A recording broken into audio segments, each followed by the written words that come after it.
అమలక ఏకాదశి అంటే తెలుసా? ఈరోజు విష్ణువును పూజిస్తే మన తెలుగు క్యాలెండర్ల ప్రకారం పాల్గొనమాసంలో కృష్ణపక్ష ఏకాదశి తిదిన 2025 మార్చి 9న ఉదయం పావు తక్కువ 8 గంటలకు ప్రారంభమవుతుంది.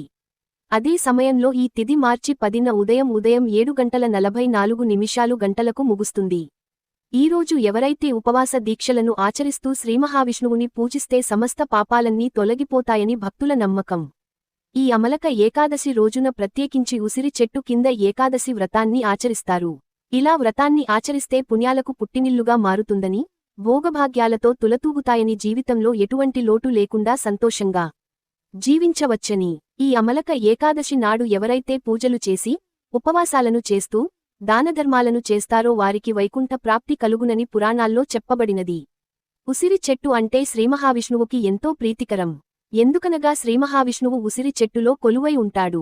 అందుకే ఏకాదశి రోజున శ్రీమహావిష్ణువుని ఉసిరి చెట్టుకి పూజలను చేస్తారు. కాబట్టి ఉసిరి చెట్టును పూజించే సంప్రదాయం మొదలైంది. అయితే ఈ రోజున ఉసిరిని దానం చేయాలి. ఉసిరి దానం మంచి ఆరోగ్యాన్ని ఇస్తుంది. జీవితంలో వచ్చే ఆటంకాలు అన్నీ తొలగిపోయి అదృష్టం వరిస్తుంది.